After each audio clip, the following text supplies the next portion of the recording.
Welcome to Akshara TV news బులెటిన్ల ముందుగా headlines. Scooter repair చేయలేదని షోరూమ్ను తగలబెట్టాడు ఓ యువకుడు.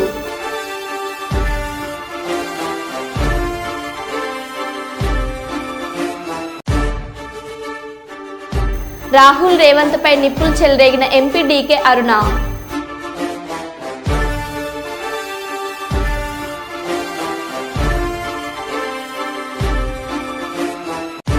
విజయవాడలో వరదలు మిగిల్చిన కష్టాలు తీరని బాధలు, ఆహారం కోసం ఎగబడ్డ జనం.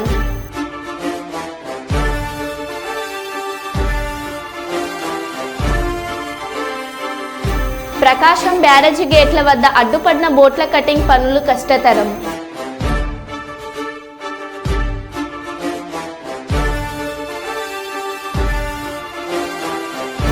సీజనల్ వ్యాధులతో ప్రభుత్వ ఆసుపత్రులకు పరుగులు తీస్తున్న రోగులు.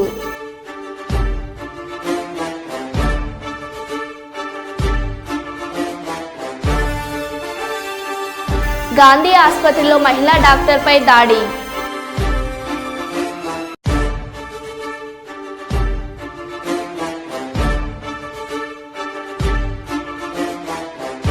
వేములవాడలో సైతం హైడ్రా.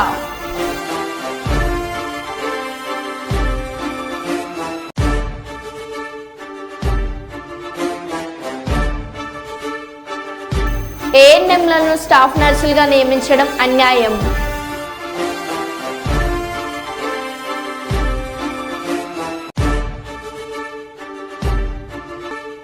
రామగుండం పోలీస్ కమిషనరేట్లో ఘనంగా వినాయక నిమజ్జన వేడుకలు.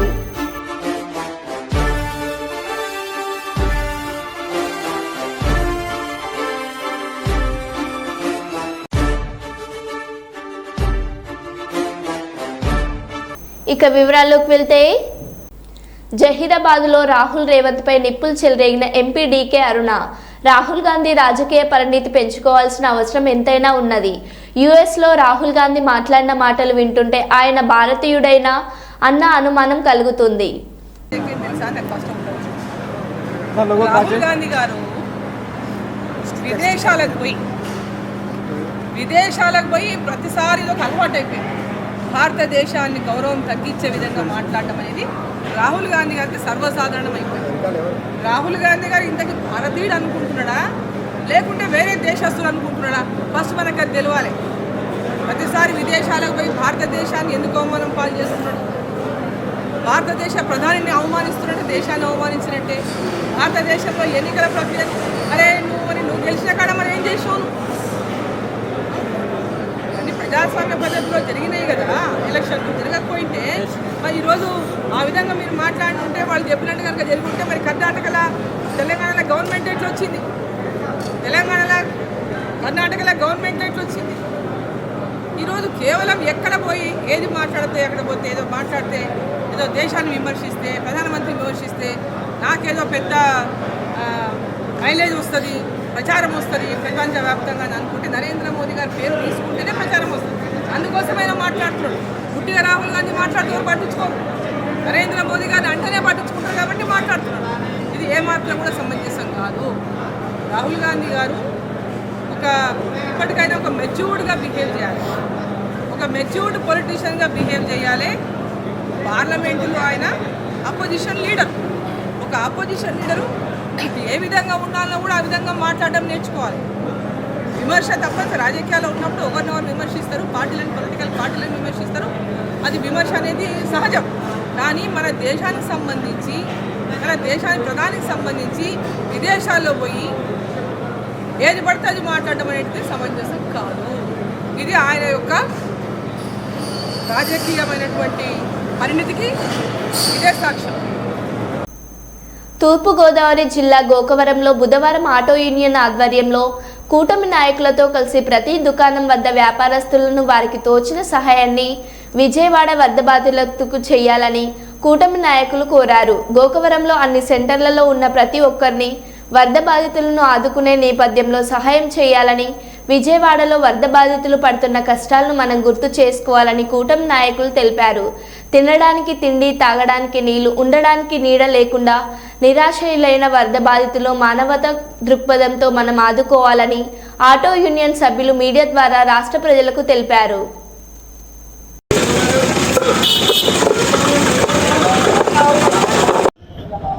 మరి ఈ రోజున ఆటో యూనియన్ వారు విజయవాడ వరద బాధితుల సహాయార్థం చందా దండి బాధితులకు గౌరవ ఎమ్మెల్యే గారి ద్వారా ఇద్దామని చెప్పడం, మరి దానికి అనుకూలంగా పార్టీలకు అతీతంగా అందరూ కూడా కలిసి రావడం చాలా సంతోషకరం.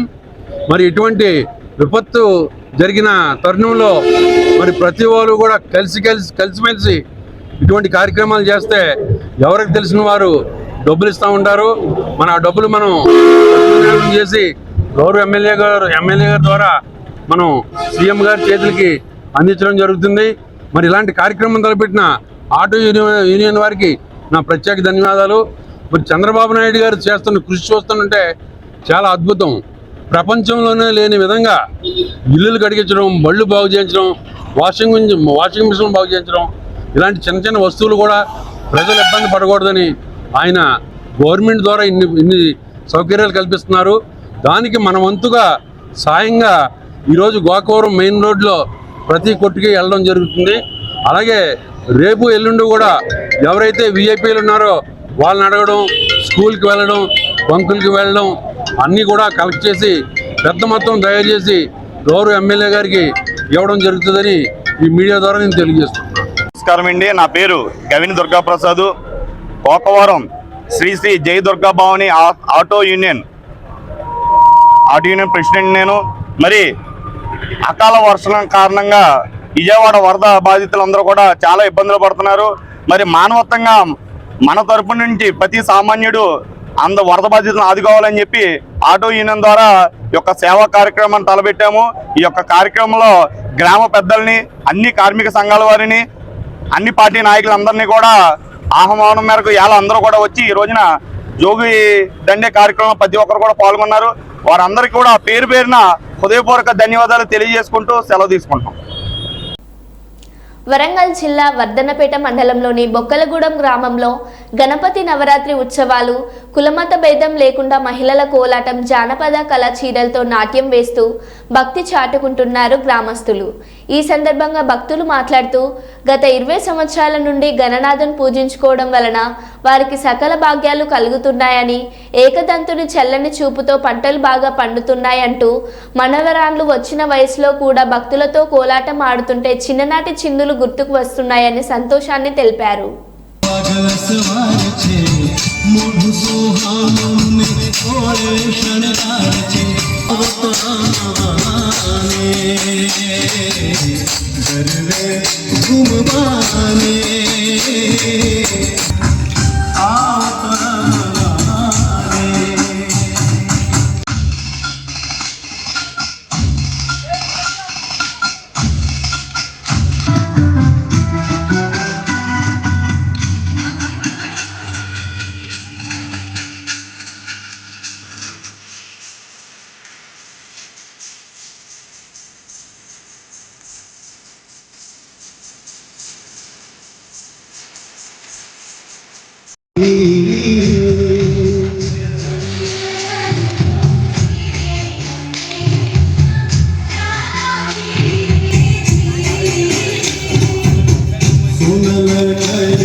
ఓం సరస్వతి వందనమమ్మ, ఓం సరస్వతి వందనమమ్మ.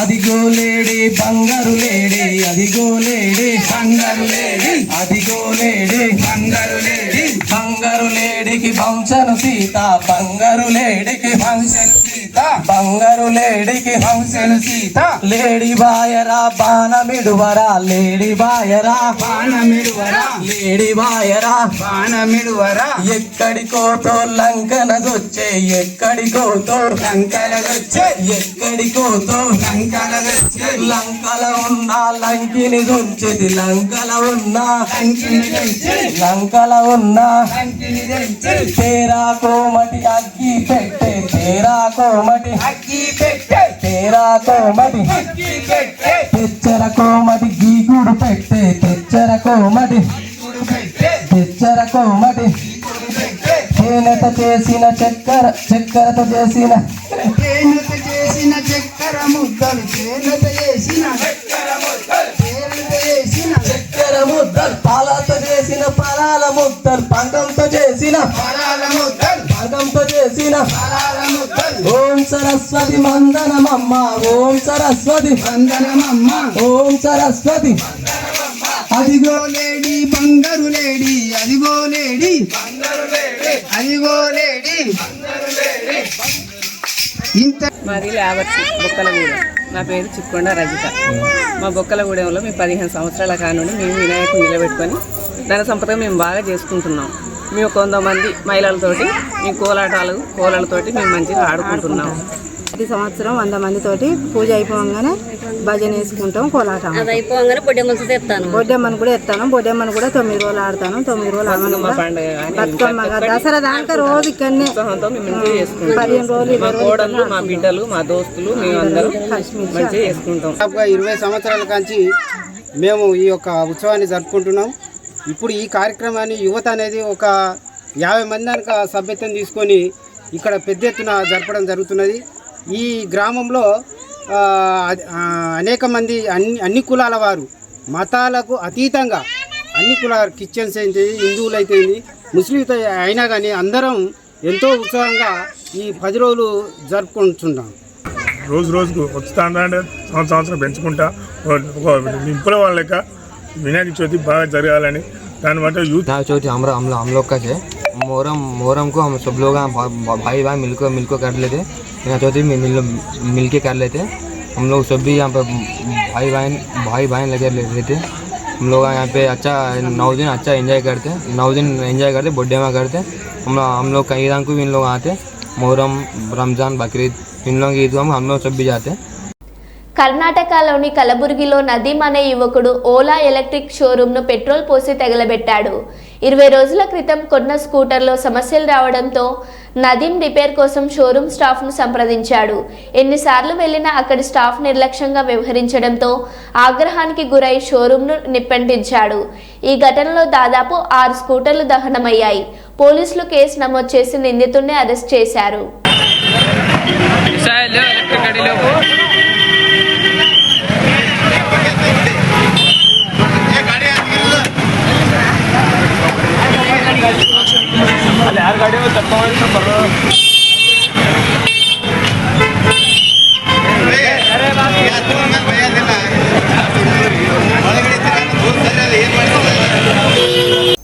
హైదరాబాద్ కమిషనర్కు లేఖ రాసిన రాజా సింగ్ వినాయక నిమజ్జనం సమయంలో తగు చర్యలు తీసుకోవాలని వినతి. తాగి వినాయక నిమజ్జనం చేసే వారిపై చర్యలు తీసుకోవాలని వినతి. ఈరోజు హైదరాబాద్ కమిషనర్ గారికి రైటింగ్లో నేను ఒక లెటర్ ఫార్వర్డ్ చేసిన. ఆ లెటర్లో ఏముందంటే, పోయి సంవత్సరం మేము ఈ నిమజ్జనం సమయంలో కొన్ని పాయింటెడ్ చేసినాం, కొన్ని సబ్జెక్ట్ పైన రీసెర్చ్ కూడా చేసినాం. దీంట్లో ఏముందంటే, గణేష్ మహారాజు నిమజ్జనం తీసుకొని పోయే కొంతమంది బుద్ధి లేని వాళ్ళు కూడా అనొచ్చు. పైన గణేష్ మహారాజ్ విగ్రహం ఉంటుంది, దాని పక్కనే ఈ బీర్ బాటిల్ కానీ వేరే వేరే ఈ ఐటమ్స్ కానీ పెట్టుకొని నిమజ్జనం గురించి వెళ్తూనే ఉంటారు. ఎక్కువ డ్రింక్ అవుతుంది, మళ్ళా లేనిపోని కొన్ని కొట్లాట చాలా జరుగుతుంది. చిన్న కొట్లాట, పెద్ద కొట్లాట, ఆ రూపం కూడా తీసుకుతుంది. ఈ పోయే సంవత్సరం మేము కొన్ని అబ్జర్వ్ చేసినాం. అదేవిధంగా ఇప్పుడు గణేష్ మహారాజ్ నిమజ్జనం సమయంలో చాలా మంది చాలా మంది భక్తులు వచ్చిన భక్తులకి ఆకలి కానీ వాటర్ కానీ ఎట్లాంటి కూడా ఇబ్బంది జరగకూడదని వాళ్ళు ప్రసాద వ్యవస్థ చేస్తారు, వాటర్ ప్యాకెట్లు కూడా పెడతారు. అదే బండి పైన కొంతమంది వాటర్ ప్యాకెట్ తీసుకొని ఆ గణేష్ మహారాజు నిమజ్జనం కార్యక్రమం చూడడానికి చాలా మంది అక్క చెల్లెలు వాళ్ళు వస్తారు. కొంతమంది బిల్డింగ్ పైన కూర్చుంటారు, కొంతమంది రోడ్ పైన అక్కడిక్కడ నిలబడి ఆ కార్యక్రమాన్ని చూడడానికి నిలబడతారు. కానీ అదే బండి పైన నుంచి వాటర్ ప్యాకెట్ ఆ లేడీస్ పైన పాడేస్తారు. ఇట్లాంటి చాలా ఇష్యూస్ మేము అబ్జర్వ్ చేసినాం. ఇప్పుడు సిపి గారికి రిక్వెస్ట్ ఏ విధంగా మేము చేస్తున్నామంటే, ఎవరైనా ఇట్లాంటి పనులు చేసే ఐడెంటిఫై అయితే వాళ్ళపైన యాక్షన్ తీసుకోవాలని మేము సిపి గారికి కోరుతున్నాం. ఎందుకంటే గణేష్ మహారాజ్ నిమజ్జనం కార్యక్రమం అంటే హిందువులకి ఒక పెద్ద ఫెస్టివల్. చాలా మంది ధర్మద్రోహులు ఉంటారు, వాళ్ళకి అవకాశం దొరుకుతుంది. చూడండి, మీ గణేష్ మహారాజు నిమజ్జనం సమయంలో తాగి గణేష్ మహారాజ్ని తీసుకొని వెళ్తారు, తాగి కొట్లాడుకుంటారు. వాటర్ ప్యాకెట్ తోని హిందూ అమ్మాయిలు, మీ హిందూ అమ్మాయిల పైన కదా వాళ్ళు ప్యాకెట్లు పాడేస్తారు. ఇట్లాంటి చాలా వరకు సోషల్ మీడియాలో అక్కడిక్కడ కామెంట్ చేసే వాళ్ళు చాలా మంది దొరుకుతారు. అందుకోసం ఇది మన ధర్మం, ఇది మన సంస్కృతి, ఇది మన పండగ. మన హిందూ సమాజంలో చాలా పెద్ద పండగ. మన పండగ కాపాడడానికి, మన సంస్కృతి కాపాడడానికి కొన్ని డిసిషన్లు కూడా మనం హార్డ్ డిసిషన్ కూడా తీసుకోవాలి. అందుకోసం కమిషనర్ గారికి నేను ఒక లేఖ రాసిన, అదేవిధంగా ప్రతి ఒక్క గణేష్ భక్తులకు నేను ప్రత్యేకంగా దండం పెట్టి రిక్వెస్ట్ చేస్తున్నా. ఎవరైనా తాగి గణేష్ మహారాజ్ని తీసుకొని వెళ్తే వాళ్ళు మీ కూడా ఐడెంటిఫై అయితే మీరు కూడా పోలీస్ స్టేషన్లో కానీ ఎవరైనా పోలీస్ అధికారులు ఆ దారిలో కనబడితే వాళ్ళకి కంప్లైంట్ ఇవ్వాలని నేను ప్రతి ఒక్క గణేష్ భక్తులకి నేను కోరుతున్నాను. సికింద్రాబాద్ గాంధీ ఆసుపత్రిలో ఓ లేడీ జూనియర్ డాక్టర్పై దాడి కలకలం రేపింది. మహిళా డాక్టర్ చేయి పట్టుకొని ఆమె ఆప్రాన్ లాగి రోగి బంధువు ఇబ్బంది పెట్టాడు. అప్రమత్తమైన వైద్య సిబ్బంది డాక్టర్ను రక్షించారు. అనంతరం పోలీసులకు ఫిర్యాదు చేయడంతో పిఎస్కు అతన్ని తరలించారు. This media attention, focusing that healthcare system. Again, these things will be again coming and coming. ఇప్పుడు ఒకటి ఏంటంటే ఎవరు తాగి వస్తుందని మనం గమనించాము. కాకపోతే ఎప్పుడైతే మన హాస్పిటల్ ప్రిన్సిపల్స్ లోకి వచ్చినామో మాత్రం మనం డెఫినెట్ గా అది మీ బాధ్యత. ఇప్పుడు లోకల్ హాస్పిటల్ ఎవరైనా ఇప్పుడు వాళ్ళు అటెండర్స్ ఉందని నిజంగా కూడా వస్తారు. సడన్ గా ఒక ఎమర్జెన్సీ ఉందనుకో, డ్రామా ఉందనుకో, నలుగురు లోకల్కి రావడానికి ట్రై చేస్తారు. వాతావరణ మార్పులతో ప్రజలు సీజనల్ వ్యాధులు బారిన పడుతున్నారు. చికిత్స కోసం ప్రభుత్వ ఆసుపత్రులకు పరుగులు తీస్తున్నారు. దీంతో సర్కార్ దవాఖానలు రోగులతో కిటకిటలాడుతున్నాయి. మలక్పేట ప్రభుత్వ ఏరియా ఆసుపత్రిలో రోగుల తాకిడి అధికంగా ఉంది. కొన్ని రోజులుగా 600 నుంచి 900 పేషెంట్లు వస్తున్నారు. వీరిలో సీజనల్ వ్యాధుల బాధితులే ఎక్కువ మంది చికిత్స పొందుతున్నారు.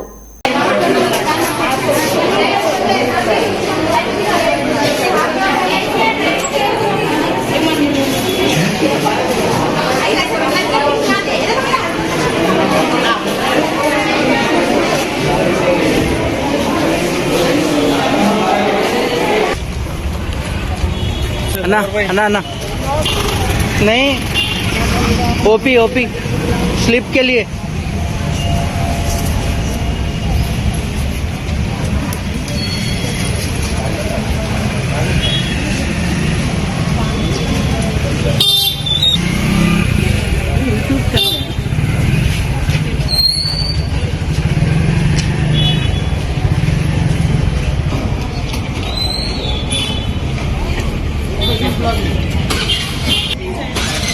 न्यू बिल से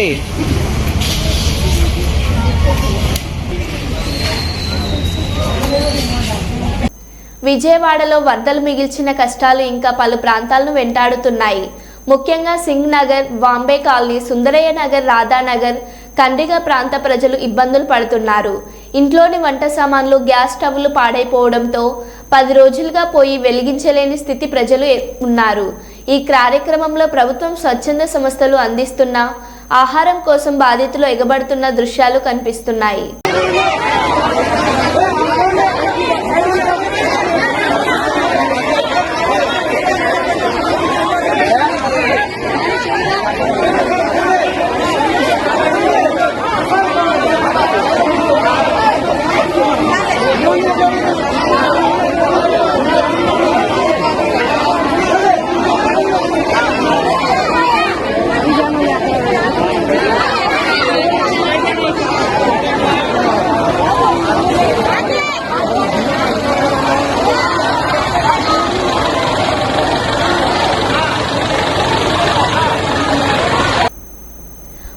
పార్వతీపురం మన్యం జిల్లా ప్రాథమిక ఆరోగ్య కేంద్రాల్లో పనిచేస్తున్న ఏఎన్ఎంలకు ట్రైనింగ్ ఇచ్చి స్టాఫ్ నర్సులుగా ఉద్యోగాలు కల్పించడం అన్యాయం అంటూ స్టాఫ్ నర్సుల నిరసన.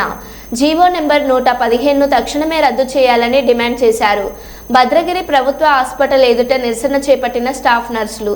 కురుపం, గుమ్మలక్ష్మీపురం, చినమేరంగి సామాజిక ఆరోగ్య కేంద్రాలలో సైతం స్టాఫ్ నర్సుల నిరసన.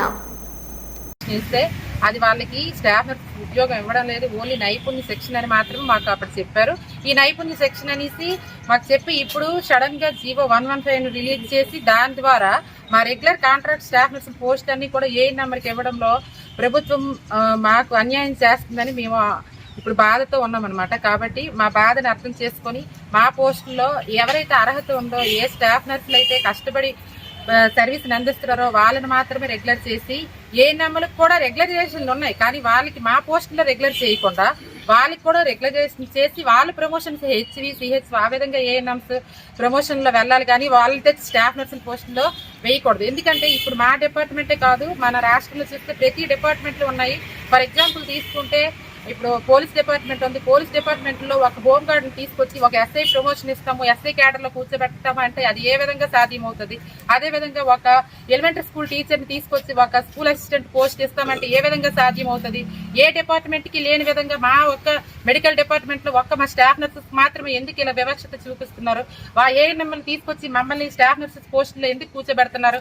అంటే ఇంతవరకు ఏఎన్ఎంలు కానీ ఆశా వర్కర్లు కానీ రోడ్లెక్కి వాళ్ళు ధర్నాలు చేశారనా? ఇంతవరకు ఏ స్టాఫ్ నర్సులు కోవిడ్ టైంలో కూడా మాకు జీతాలు లేని పరిస్థితుల్లో కూడా మేము ధర్నాలు చేయలేదే. మాకు రెగ్యులర్ నోటిఫికేషన్ ఇవ్వండి అనేసి మేము అడగడం తప్ప ఎంతవరకు మేము ఎటువంటి ధర్నాలకి పాల్పడలేదు. అయినప్పటికీ కూడా మాకు న్యాయం చేయకుండా మా పోస్టులో ఏఎన్ఎంలు తీసుకొచ్చి పెట్టడం ద్వారా అంటే స్టాఫ్ నర్సుల మీద ఎంత వివక్షత ఉందో అనేది చాలా క్లియర్ కట్ గా తెలుస్తుంది. దీనిని మేము నిరసిస్తూ రాష్ట్ర వ్యాప్తంగా కూడా ఈ కాంట్రాక్ట్ స్టాఫ్ అందరూ కూడా ఈ ధర్నాలో పాల్పంచుకుంటున్నారు. ఈ ధర్నా మేము ఏదైతే ఆలోచిస్తున్నామో మాకు న్యాయం చేయకపోతే మా స్టాఫ్ నర్సెస్ పోస్టుల్లో మా స్టాఫ్ నర్సులు తప్ప ఏఎన్ఎంలు రెగ్యులర్గా చేస్తే ఈ ధర్నా మరింత ఉధృతం చేస్తామని మా రాష్ట్ర కమిటీ నాయకులు, తర్వాత మన జిల్లా కమిటీ నాయకులు కూడా మాకు సందేశాలు పంపారు. మేము ఆ సందేశాల మేరకే ఈ ధర్నాలో పాల్పంచుకుంటున్నాం. చాలా కాలంగా స్టాఫ్ నర్సులు, జిఎన్ఎంలు, బిఎస్సి నర్సింగ్ చేస్తున్న వాళ్ళు కాంట్రాక్ట్ బేసిస్లో వివిధ రకాల పిహెచ్సి, సిహెచ్సిల్లో కాంట్రాక్ట్ బేసిస్లో పనిచేస్తున్నారు.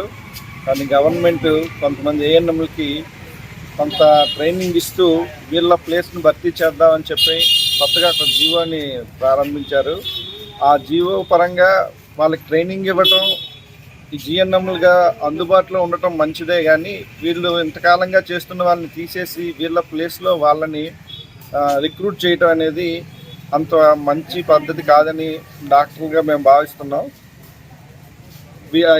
అందుకోసం వీళ్ళని ఇలా కంటిన్యూ చేస్తూ వీళ్ళకి అదనంగా హాస్పిటల్ బలంగా చేకూర్చడానికి వాళ్ళని అదనంగా రిక్రూట్ చేయాలి. కానీ వీళ్ళు ఎవరిని విధుల్లోంచి చేయడం కానీ లేకపోతే వీళ్ళనే పర్మనెంట్గా ఆ పోస్టులో రిక్రూట్ చేయడానికి ఏదైనా జీవో కానీ లేకపోతే అనుమతి కానీ ఇస్తే బాగుంటుందని డాక్టర్గా మేమందరం భావిస్తున్నాం.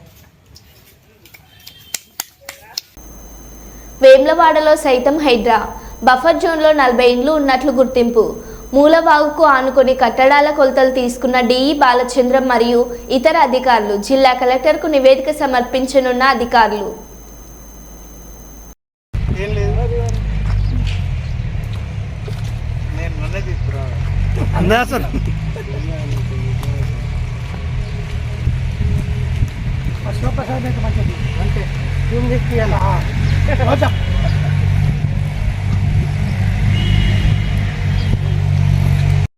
తాత్కాలికంగా ఎర్రజెండా వాడిపోతుంది. దానికి బౌండరీ ఫిక్స్ చేస్తే మనకు గద్దె గట్ల ఏదో ఒకటి చేయాలి. ఒక దిమ్మే మంచిగా కట్టామనుకో. టెంపుల్ శంకరాపురం ఉంటుంది. శంకరాపురం ఆ డ్రైనేజ్ జడ్జి దాకా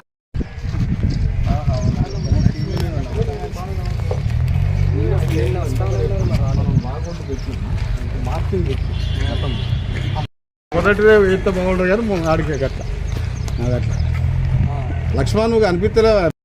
కలెక్టర్ గారి ఆదేశానుసారము వేములవాడ శివార్లో గల నది వాగు గురించి సర్వే చేయడం జరుగుతున్నది. ఇప్పుడు ప్రస్తుతము పట్టణ నంబర్లన్నీ ఫిక్స్ చేసిన తర్వాత బఫర్ జోన్ గురించి మేము తర్వాత తెలియపరచగలం. ఇంకా సర్వే నివేదికను పై అధికారులకు సమర్పించగలుగుతాం, తర్వాత క్లియర్ చేయగలుగుతారు.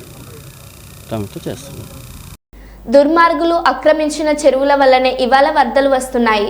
అందుకే హైడ్రాను ప్రారంభించాము. ఆక్రమించిన వాళ్ళలో ఎంత గొప్ప వాళ్ళు ఉన్నా వాళ్ళు చెరువులను వదలక తప్పదు. ఆక్రమించిన చెరువులను మీరే వదలండి.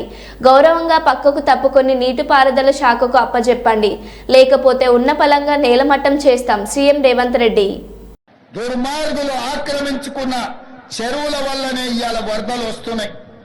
అందుకే హైడ్రాను ప్రారంభించడం. హైడ్రా స్పెషల్ టాస్కే ఈ చెరువులను ఆక్రమించిన వాళ్ళను చెరబట్టాలని, చెరబట్టిన వాళ్ళ నుంచి విడిపించాలని, అలాంటి వాళ్ళను అవసరమైతే చెరసాలకు తోలాలనేది నా ప్రభుత్వ విధానం.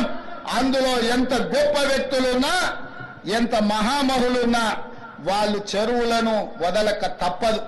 అందుకే ఈ వేదిక మీద నుంచి గొప్ప వ్యక్తులకు నేను విజ్ఞప్తి చేస్తున్నా, అయ్యా ఆక్రమించుకున్న చెరువులను మీరే వదలండి, గౌరవంగా పక్కకు తప్పుకోండి, నీటిపారుదల శాఖకు అప్పగించండి, మీకేం కావాలనో పోయి దూరంగా కట్టుకోండి, లేకపోతే ఉన్న పలంగా నేల మట్టం కూలుతాయి, కూలగొట్టే బాధ్యత నేను తీసుకుంటా.